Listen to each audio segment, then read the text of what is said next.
Shalom saudara terkasih dalam Tuhan Yesus. Pada pagi hari ini kita akan mendengarkan kebenaran firman Tuhan. Sebelum kita memulai aktivitas kita, marilah kita berdoa terlebih dahulu.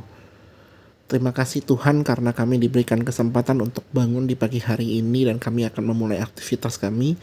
Sebelum kami memulai aktivitas kami akan mendengarkan kebenaran firman Tuhan. Kiranya Allah Roh Kudus menerangi hati dan pikiran kami agar kami dapat mengerti kebenaran firman-Mu. Dalam nama Tuhan Yesus kami berdoa. Amin. Saudara, pada pagi hari ini saya akan membawakan renungan dengan judul konsekuensi. Terambil dari 2 Tawarik pasal 35.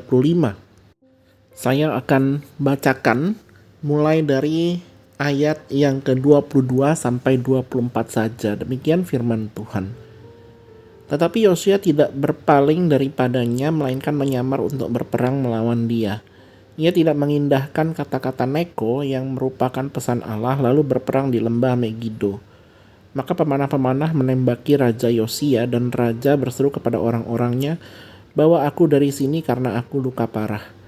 Orang-orangnya mengangkatnya dari keretanya, lalu mengangkutnya dengan kereta cadangannya, lalu membawanya ke Yerusalem. Kemudian matilah ia, lalu dikuburkan di pekuburan nenek moyangnya. Seluruh Yehuda dan Yerusalem berkabung karena Yosia. Sedemikian jauh pembacaan firman Tuhan, mari kita merenungkannya. Saudara, pada waktu Piala Dunia tahun 2022, ketika Argentina menang menjadi juara dunia di laga bergengsi tersebut, kemudian ada satu berita yang mengejutkan semua orang. Seorang koki yang bernama Salt Bay, dia masuk ke lapangan lalu berfoto dengan seluruh tim Argentina. Padahal yang boleh masuk ke sana itu hanya segelintir orang saja, tidak boleh sembarangan orang masuk ke sana, apalagi memegang trofi Piala Dunia.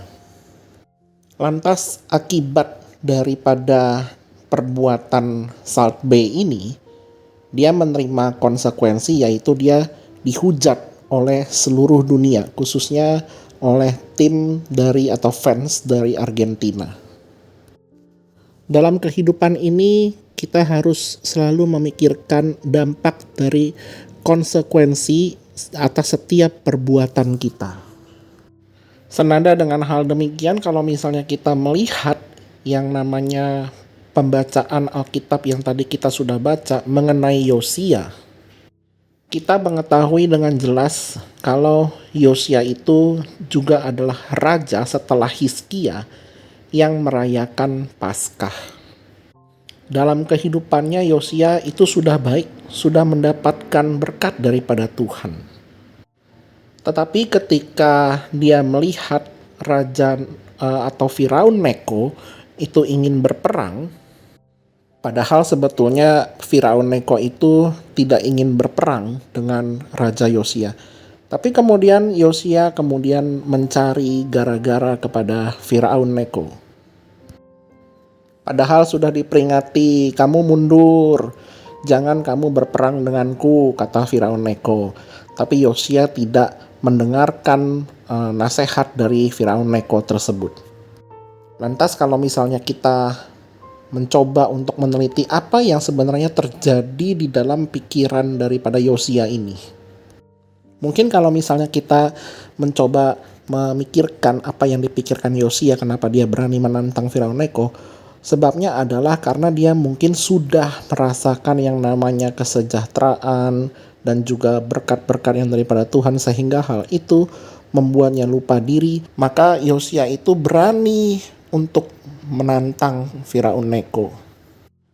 Padahal Allah tidak berfirman kepadanya untuk menyerang Neko, tetapi Yosia itu karena kesombongannya, karena ketinggian hatinya, kemudian dia itu menyerang Neko.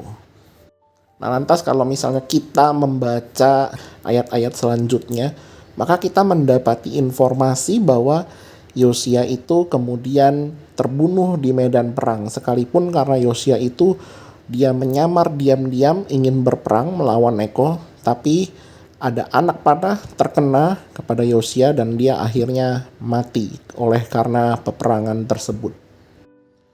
Inilah sebabnya ketika seseorang merasa sudah terlalu kuat, sudah terlalu merasa di atas angin, maka dia tidak memikirkan dampak konsekuensi atas kejatuhan dirinya. Tetapi itu semua Tuhan izinkan agar manusia bisa belajar bahwa tidak ada manusia sebenarnya yang boleh meninggikan dirinya, oleh karena sebab semua itu berasal daripada Allah. Semua berkat, semua kasih karunia, ataupun kekayaan yang dimiliki oleh manusia, itu semua berasal daripada Allah. Maka manusia janganlah menyombongkan dirinya di hadapan Allah.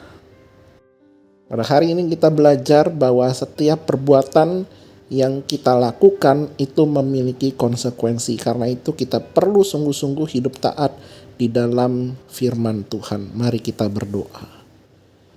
Terima kasih Tuhan untuk firman-Mu yang mengingatkan kami bahwa sesungguhnya kami adalah manusia-manusia yang seharusnya sadar akan kedaulatan Engkau, yang selalu melindungi kami, yang selalu memberkati kami, dan semua yang kami punya itu bukan karena hasil usaha kami, tetapi itu semua karena pemberian Allah. Tuhan tolong kami supaya kami jangan menyombongkan diri kami di dalam kehidupan kami, tapi kami selalu tetap memiliki hati yang rendah hati, supaya kami juga boleh menjadi saksi-saksi Kristus yang terus bersinar di hadapan orang lain. Terima kasih Tuhan, di dalam nama Tuhan Yesus kami berdoa. Amin.